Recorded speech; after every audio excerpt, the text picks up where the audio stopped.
Number 12 Remax agent globally. You guys can do some math on that. There's 120,000 of them. That makes her pretty good. 76 of the top 100 by the Wall Street Journal Real Trends. Endorsed by Barbara Corcoran, Andy Summers. She's been featured on Good Morning America. She's a Philly Italian, and she is just fierce and ferocious, and she freaking cracks me up every time I get to talk to her. She is funny as shit. I mean, because she's just so focused, but then there's this common theme that she has. And I experience with all of you that I work with, and Brandon highlighted it, and Justin too, is the highest performers, in my experience of the folks I work with, they're the most humble. The most humble, just always looking, okay, this is going on, and frustrated about them, and damn it, why do I do that? Or damn it, I should have done that. I mean, just this humility.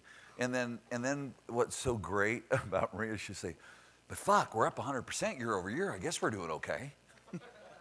I mean, that's the type of shit she'll say. She's just amazing. Longtime client, super good friend. And if you haven't found out, I mean, yeah, there's a lot of dudes that come up here, but I'm a real advocate, and many of you know, some don't. I'm just an advocate and have affinity for women in leadership and business. My dad drowned when I was 5. My brother was 4. My mother got $125 a month Social Security. No life insurance. And my mom kicked fucking ass and worked 3 jobs and just made shit happen. She didn't take food stamps. She didn't take public assistance. She didn't whine and bitch to anyone. Just, no bullshit.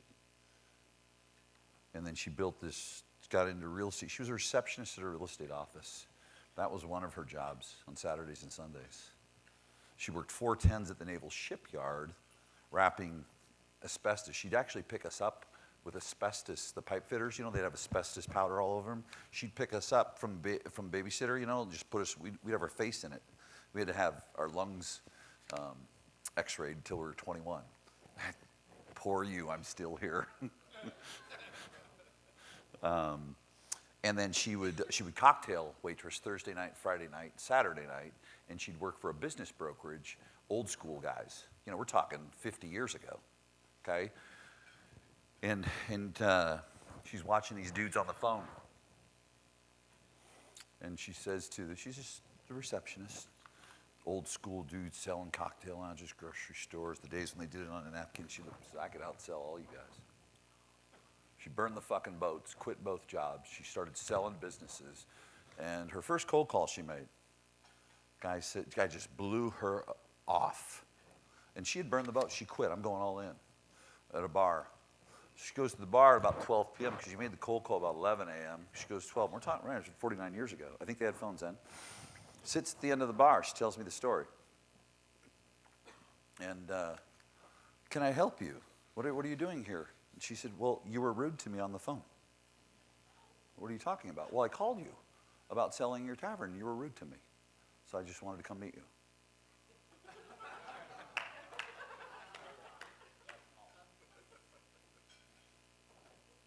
You want to know how the play ends? Yes. She probably made about $3.5 or $4 million from him. He was retired from Boeing. He owned multiple taverns, grocery stores, cocktail lounges, land building and business. And he continued. Al Hillstrom's his name. Died in the last 4 or 5 years. And I remember Mr. Hillstrom, Mr. Hillstrom, Mr. Hillstrom. So, I'm not saying that that's every woman's story in here, but I don't know. I think that women are amazing. The power of what I have in me is from a woman, 100%. I was talking to some people out in the hallway, and just, keep it confidential. People, we all have our things that we get over. I mean, listen, I had a stepdad that was a cop, and when he came home, we were criminals if you didn't make your bed. You had the shit beat out of you. I'm not here crying, oh, my dad was so bad to me. I'm sorry, you guys. It's bullshit. You know why I'm crying to you? Man, he taught me discipline. Man, he taught me, you know what, you wake up and make your bed. Man, he taught me, you know what, you go out and you feed the animals when you feed the animals, and if you don't feed the animals, you pay the fucking price. Okay? And it's worked out pretty well for me because I chose to go. See, everything has its duality. Everything has its duality. You get to choose, man. Here's what you get to choose. Is it your story that you're going to keep lying to yourself about and using as a bullshit excuse? Or is it going to be your history that shapes you? With that, I'm going to turn it over to badass Maria. Give her a hand.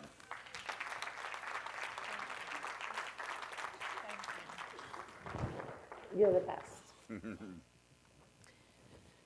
So about, I guess, 6 weeks ago or so-ish, John asked if I wanted to speak. And I said, let me get back to you on that. And so I told my staff, and my staff said, you absolutely have to do it.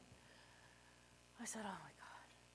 So this is the first time I'm speaking in front of colleagues like you. I've spoken to young students and investors, but I never had an opportunity, or accepted an opportunity anyway, to speak in front of all you amazing people. So bear with me today. I'm going to take you on a journey through my life story and how I got to where I am today. So I'm the oldest of 5 children, born and raised Philadelphian. By the time I was 7 years old, I had 3 younger brothers and sisters who I kind of was somehow taking care of.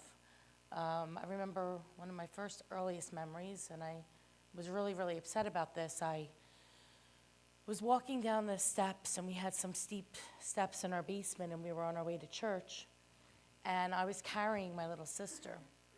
And I had these brand new boots on. They were like a brownish color, and I was so excited. I had a skirt, and I lost my step, and I tumbled down the step with her in my arms. She was probably maybe 8 months old. And I was really freaked out about this because they had to rush to the hospital. And luckily, everything was fine with her. But that was one of my first experiences of responsibility and of me kind of, no intent purposes, but dropping the ball, my sister.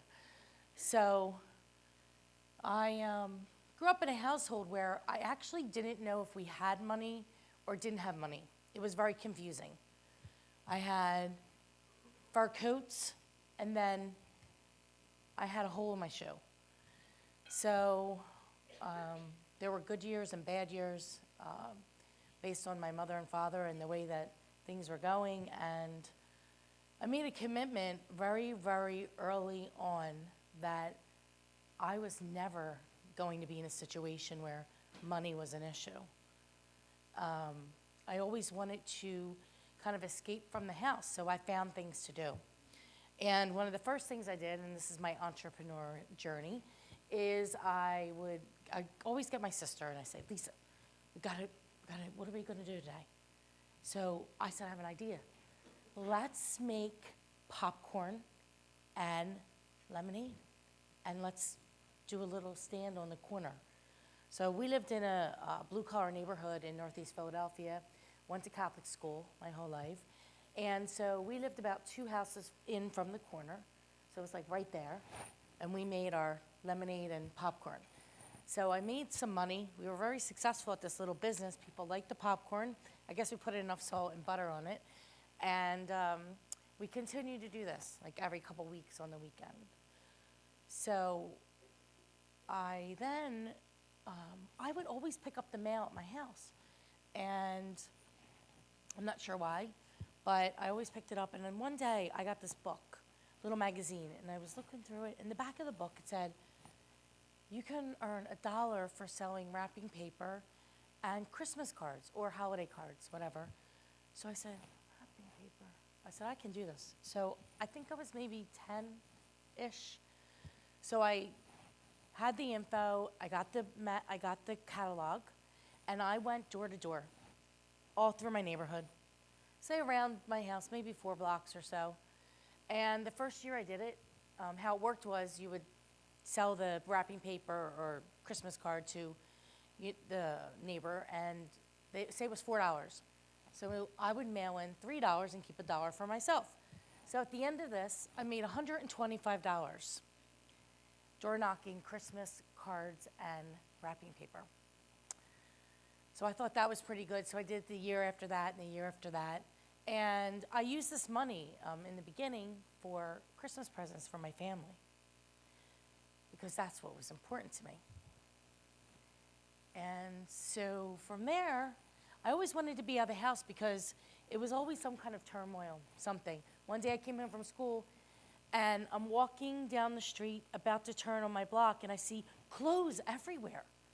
All these clothes, like hundreds of pieces of clothes. My mother had gotten so pissed off at my father, she threw everything out the window. So you can only imagine. So I spent my time reading a lot of books. I was an avid reader, still am, and riding my bike and finding ways to make money. And so around the same time I'm doing the wrapping paper and Christmas cards, I said, oh, I got a great idea, Lisa. I said, let's get everybody together, our friends, and let's go Christmas caroling. Because I know what happens at Christmas caroling. Or one of two things. One, you get money, or two, you get cookies and hot chocolate. So either way, it worked well for me. I was happy either way. So I was always, finding ways to make some money and help my family. And that was my first job, selling. I went from selling Christmas cards, wrapping paper, lemonade, to as soon as I could get working papers, I was 14 years old. I went to the bank. I worked at First Trust Bank, big community bank in our neighborhood, and I was a statement. I counted checks. I mean, this is how long ago it was. You could smoke. So everybody smoked. All these people smoked all day, all afternoon, counting checks, and from there I would work also 2 jobs in high school. I worked at a fabric store, cutting fabric so I could get the discount to make clothes for myself and help people pick out fun patterns to make clothes for themselves. So it was fun for me. But again, selling something. So that was in high school. High school was a place where for me, I wanted to be out of there like as soon as I got in there. I was a horrible high school student. I was a rebel. How do you get suspended for wearing big earrings? I had so many demerits for wearing big earrings that I got suspended from sophomore year.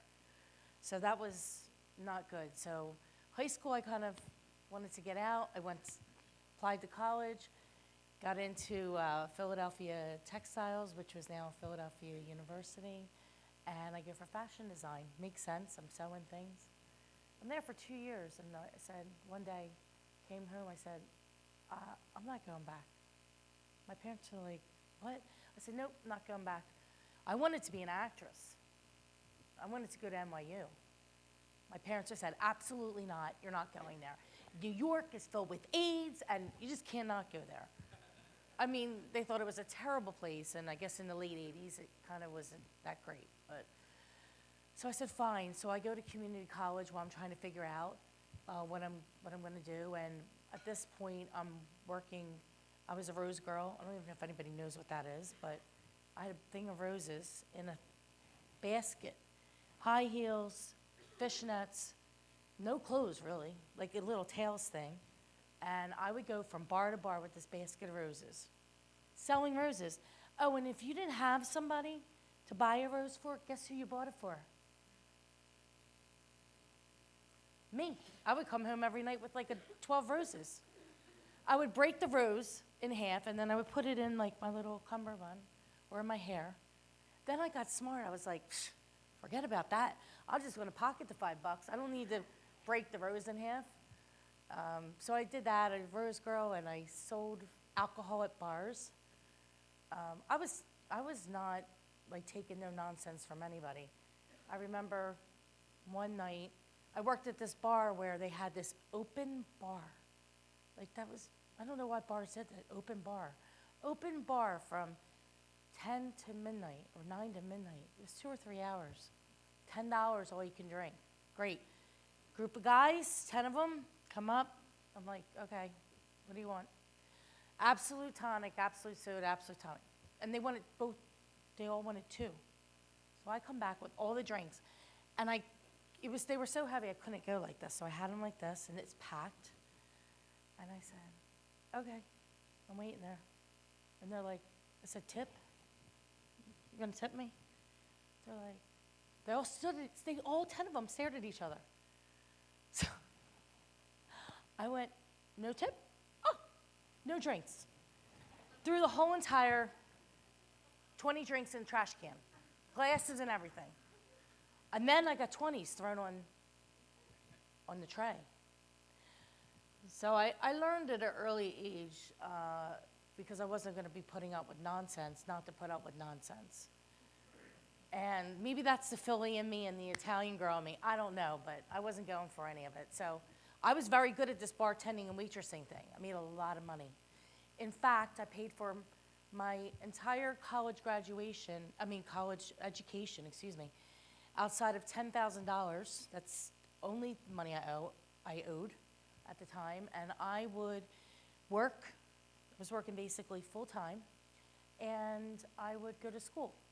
So it took me 6 years to finish college because I went to 3 schools, and I had enough credits for a master, but not enough in any particular master. So I had to finish 6 years, which was very challenging, but also very rewarding because while I was doing that, I learned I had this one job, and it was the worst job I've ever had in my life. It was a cashier at a supermarket. And so I'd go there. I worked there for a couple years. And I remember standing there saying, I can't wait to fucking get out of this place. It is the worst experience working and then people yelling at you because you didn't put the groceries in the bag the right way. I said, then you should do it yourself. I don't know. I'm putting them how you would think to put them. So 3 schools, 3 jobs at the same time. And I used to take the money I would make every night. I had this art box, and I would put it in the art box all piled up.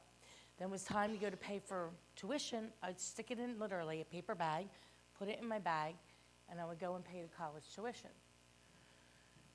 So I'm in college, and I'm trying to figure out what I want to do. So I took this one class, and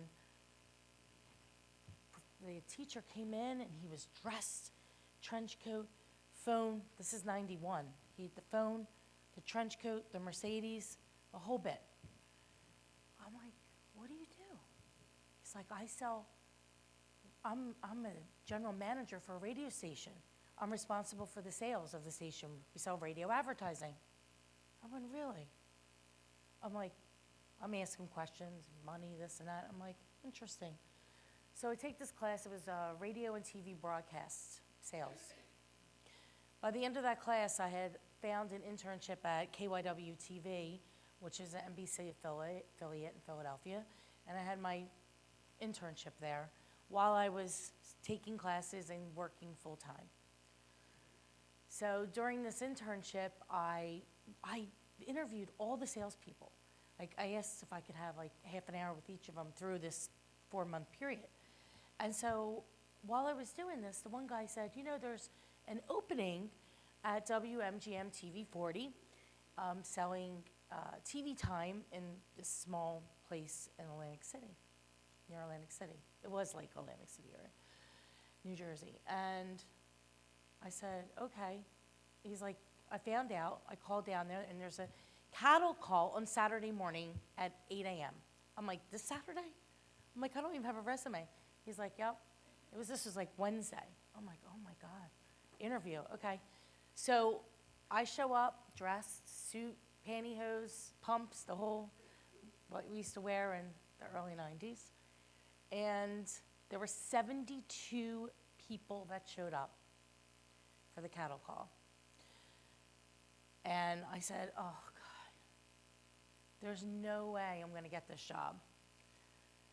And I got a call back for another second interview, and then a 3rd interview.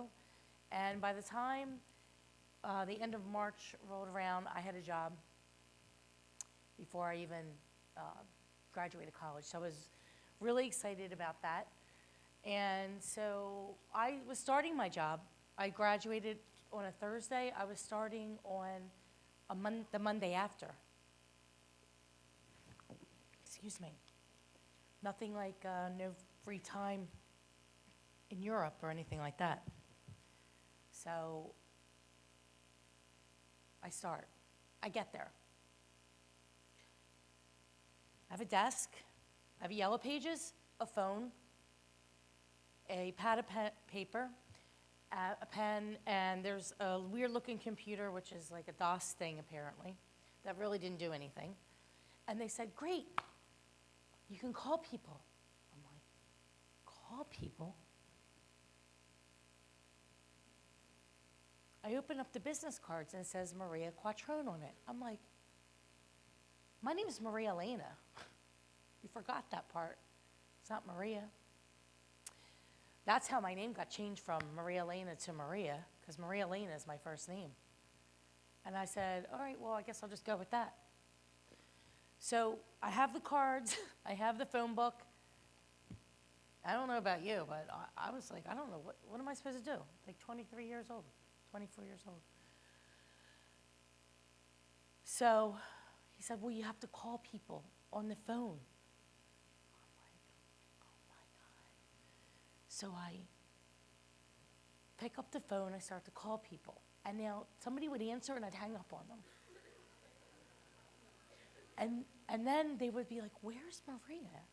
And I would be either in the bathroom hiding or in my car smoking because I was so nervous about this phone situation. Then on the way home, I would cry. So this went on for a couple months. Smoke, hide in the bathroom, make some calls, hang up, all over. So my manager said, Ron Smith, he goes, well, how's it going? I go, not good. Not good at all. He goes, well, why don't you just go to businesses and just stop in and say, could you tell me, go to the desk and say, could you tell me who handles your advertising? I was like, oh, I can do that. I door knocked already these people in Northeast Philly who gave me money. I think I can go walk in and ask them who handles the advertising. So I started to do that. And I got the card. I went back to the office. I called Frank Mazza from the furniture store. Frank, I'd like to talk to you about how I can get you on TV, this and that. And so I started to get success from just going and walking in the business, getting the information, coming back. Because now I was building confidence. I had some confidence because I had some little wins. And I noticed that there was this one salesperson. She had all the big accounts. You know the person we're talking about? The one you're like, oh man, I hate her, bitch. So I'm watching her, and she doesn't really work much either. I never even see her. I was wondering if she even still worked there because she wasn't at the meetings, but she would show up sometimes. But she's the one, she had all the billing. So I said to Ron, I said, why are we only selling people like 4 weeks at a time? I said, can't we do like, maybe we could do 13, 26, and a year? I said, can we like give them a discount for doing that? So we did A, B, C. And I went to all these different people, and guess which package they bought? B. So now I got, not 4 weeks, I got a 26-week buy. And within 16 months, I became the number 2 salesperson in the company. And I called Sil Scaglione, who was the sales manager for Star 104.5 in Philadelphia, and he was my mentor, Lisa Kruglov, her husband at the time, and she was the woman I worked for at NBC affiliate, the TV station that I did the internship at. I said, Sil, I got experience. See, I already went and interviewed with them. They told me, nope, no job in Philly radio. You got to go work somewhere else first. They wouldn't hire rookie people at the time. I said, I got 16 months, number 2 salesperson. I was never going to beat that other lady, so I had to get out of there. So I called Sil 5 times. Finally, I get Sil on the phone, and I tell the story. And so Sil invites me in for an interview.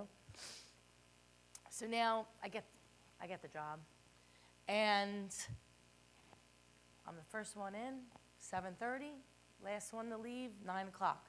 First one in, 7:30, last one to leave, 9 o'clock.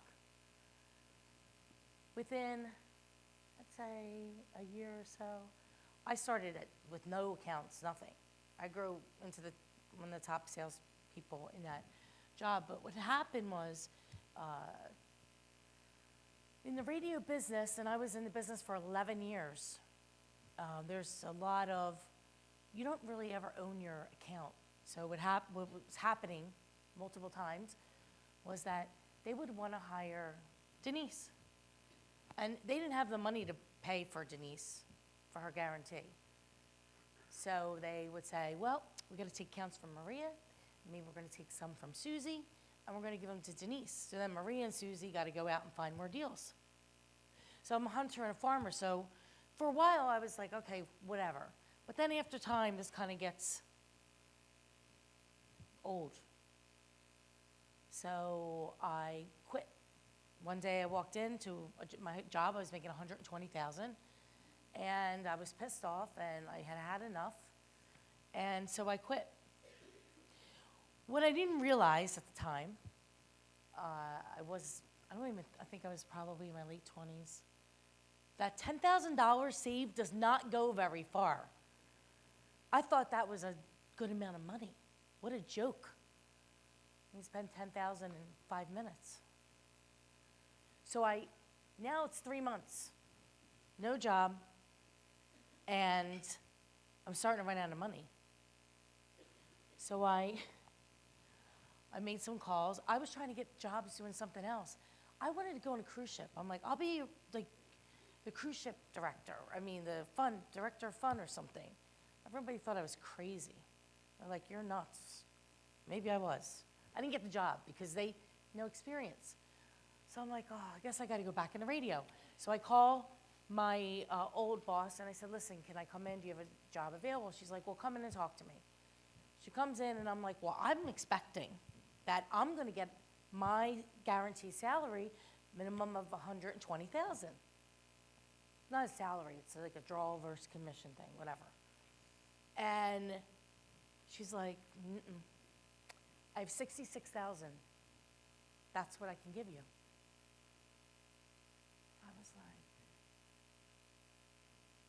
I sat there for a few minutes. I didn't say anything. She didn't say anything. We just stared at each other. And I said, I'll take it.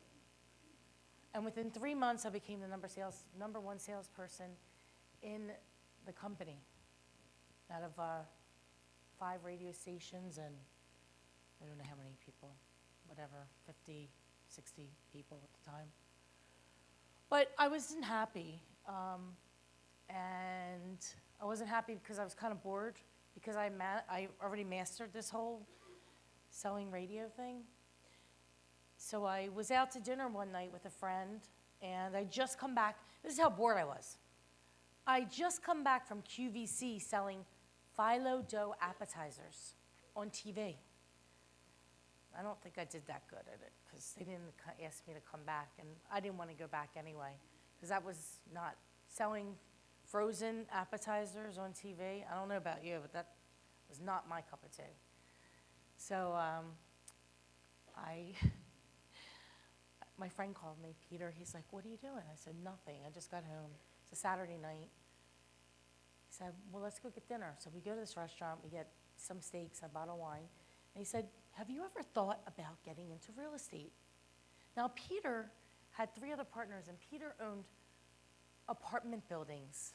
He was the sweat equity guy. I didn't even understand it. I didn't even know what the hell he was talking about.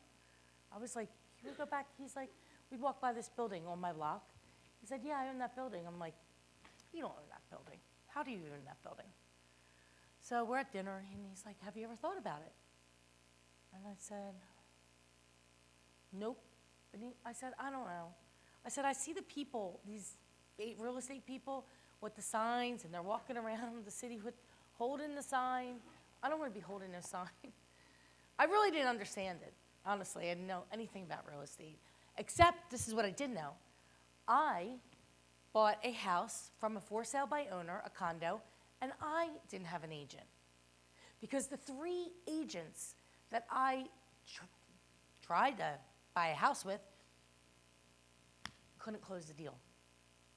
I didn't know that much. I knew that the industry really kind of fucking sucked, in my opinion. The one girl smoking in the car, I'm like, you're gonna get us killed. You're not even paying attention. I'm like, that was the last of her. The other one wanted me to spend more money than I wanted to. They didn't listen. So I knew that, but I didn't really know how it worked. So he's like, you should talk to my partner, my business partner, Steven. So I said, all right, fine. I was just kind of appeasing him. And I finally, after multiple calls and multiple cancellations from Steven, we finally met. And I asked him, I said, so tell me about this real estate thing. And I asked a lot of questions about how it works and the selling and the clients and how much money you can make. And I would ask him, like, well, I'm making now like 165 at this radio station. So I'm like, can I do like, and one of the reasons why I want to leave is they never wanted me to make more money. So I said, can I do maybe like, could I make like 250 or something? He's like, yeah.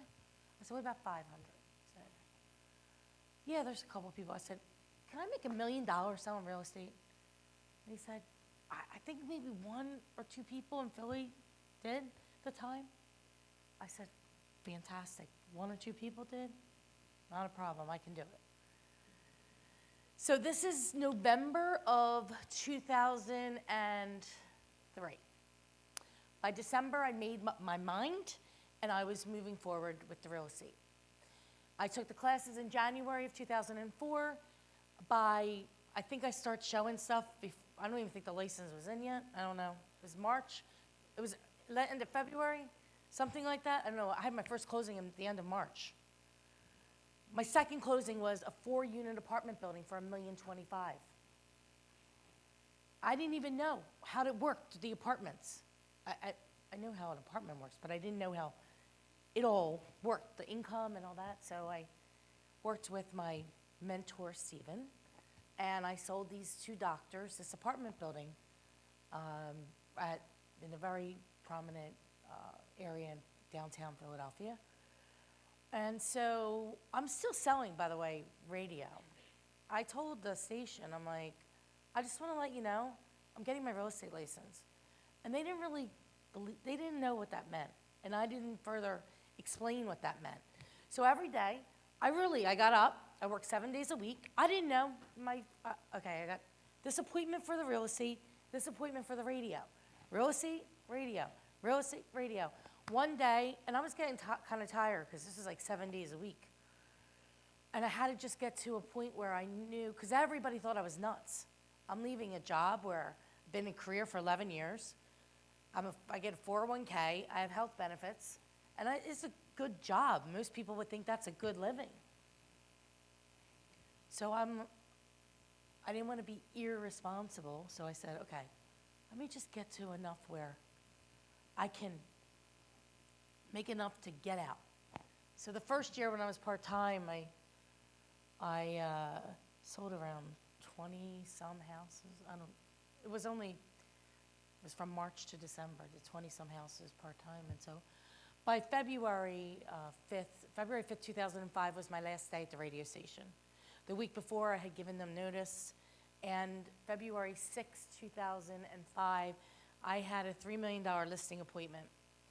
And I went on the appointment, and remember the seller was he was a ex-Marine. And so he was really tough. And I went and I studied the market. I studied the market statistics. I knew all the inventory. I'm only in the business a year. I know everything about this condo building. And I left there. I was like, I don't know. Maybe they're going to list, maybe they're not. So I follow up with the call. And he said, I'm going to give you some, he called me Marie, which is whatever. Like, when he didn't even correct him. He said, listen, Marie, I'm going to tell you why you're not getting the listing. I was like, okay, why? He said, because of my lack of confidence in speaking with him, I said, do you know what I mean? Like 20 times. And he said, that sounded to me like you're uneducated. I cried. I got off the phone. I cried. But I never forget that because it was a learning lesson. And so from there, I was in, now it's full-time. It's 2 months in. And I said, this is two things. This is the best business ever. I hope nobody finds out about it, what we do. This is fucking crazy, like printing money. I said, number two, it's the stupidest business I've ever seen in my life. How can one person do 7 fucking jobs? Because that's how many there are in a transaction. And I suck at paperwork. Figure that. So, and this was when, you know, if you remember, a lot of people when you here remember this, triplicate, rip the thing, papers everywhere. So within 2 months, I had my first assistant. 2 months.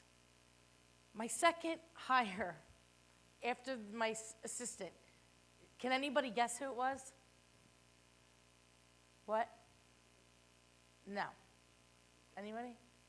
Somebody I coerced into the business? My sister.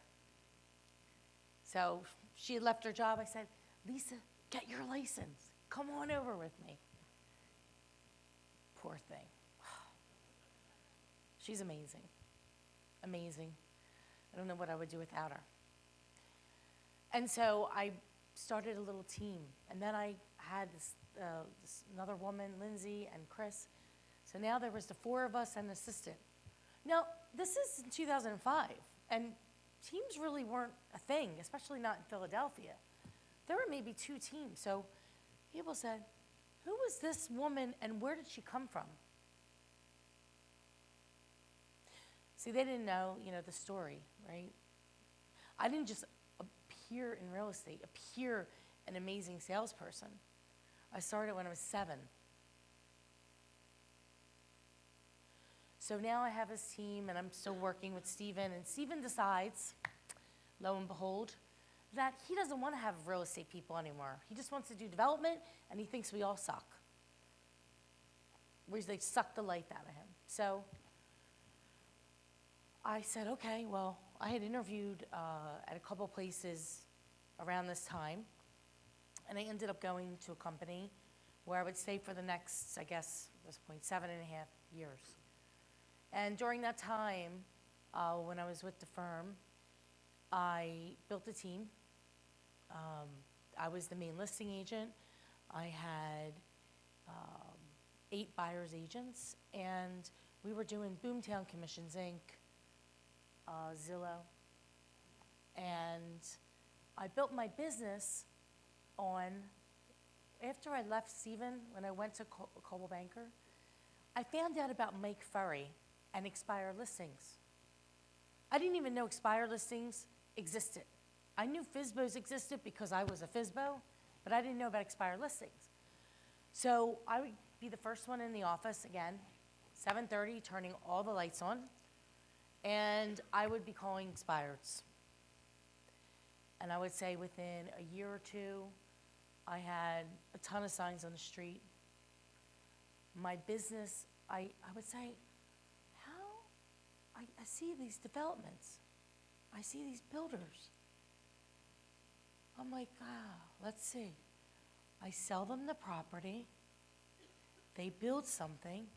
I get the property back. And maybe I sell it to the buyer. I said, that sounds good because these homeowner people are driving me insane. I'm business to business. I called on, that's all I did in radio.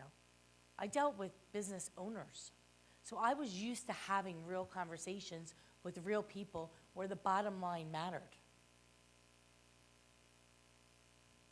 So I thought, okay, so what was happening is I would find opportunities in areas in Philadelphia that were starting to, gentrification was starting. And I became queen of all these little different neighborhoods. So we would go in before they turned over. And so I had a lot of signs. And I found the clients by joining the Building Industry Association of Philadelphia, for example. Some of the clients that I started with, they had one deal, 2, 3, 4, 10 a year, 20. Now, they weren't all 20 with me because they, the person that would find the opportunity would get the opportunity back. So I'm doing all this, and and it was very successful. I mean, I worked at that firm, and there was about 650 agents, and I was either 1 or 2, depending on the month or whatever. And so, but while all that was happening, I was not happy. And I wasn't happy because I wasn't happy with myself for a lot of reasons. Past trauma, when I was in college, right before graduation, my friend had a party, and there was a lot of drinking involved, and I was date raped at the party, and never dealt with that. So there was a lot of things that had occurred that were buried. And for many, many years, I just kept numbing myself with whatever, food, drink, shopping, whatever it is, different things. And so I wasn't attracting like the right people into my life. So the agents that I attracted weren't, I was so tired of saying, did you call the leads? Did you call the leads? Did you follow up? I'm spending 10 grand on this thing, that thing. And what happened was at the firm I was with, we were supposed to get these stand-up prospecting desks. And I come in one day, and I'm already aggravated with them for lots of different reasons. I felt like I built this team. I felt like people were throwing daggers at me from across the room, the other agents in the company. And I come in, and we're supposed to get these stand-up desks. They're not. And I was supposed to have this little tiny office over here, tiny little thing. All they needed to do is put up like a plexiglass kind of wall. And so I majorly had my panties in a bunch. You don't just decide to leave a brokerage. But when the people that run it aren't listening to you or are telling you one thing and then do something else. So I got a call from a RE/MAX franchise business seller, And so I said to my boyfriend at the time, I said, what do you think? Should we go check this out? He's like, well, you go ahead, go check it out. So I would go to the Broker Owner Conference in Ottawa. It was in August of 2013. And I said, I never really wanted to be a broker owner. I thought, well, I can just do my own thing. I can run my own team on the brokerage. And I go and I start making plans, and I didn't commit to it, but I was looking at space and this and that. And then one day, I confided in one of the sales agent who works with me. And I let her know. I said, thinking about doing RE/MAX and this and that. So that was on maybe a Thursday. On Monday morning, I get a call. And it's the president of the company. She's like, I want to meet with you. I'm like, oh, okay. I said, well, I'm out on appointments. I said, I'll be back in the office around 2. She's like, that's fine, I'll be here. So I'm not thinking anything. I'm doing my thing, selling stuff, whatever. So I come in the office, and as soon as I come in, I see her, Regina, David, the general manager of the company, and the office manager, Jeremy. And they asked me to come into the conference room. And they said, you know, you've been amazing. And everything, Regina said, everything that you set out to do, that you told me that you would do when we met at the Bellevue 7, 8, whatever it is years ago, you've done.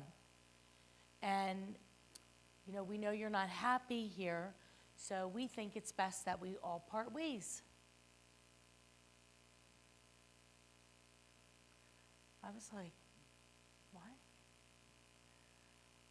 I had no idea. It wasn't computing in my brain. She's like, yeah, did you want us to pack up your stuff, or do you want to pack it?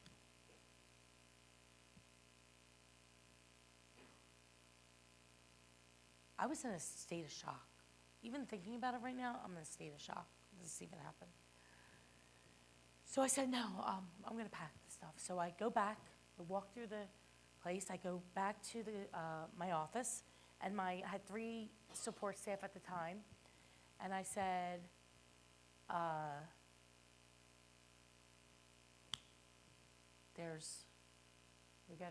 we're leaving. They're like, where are we going? I said, I don't know.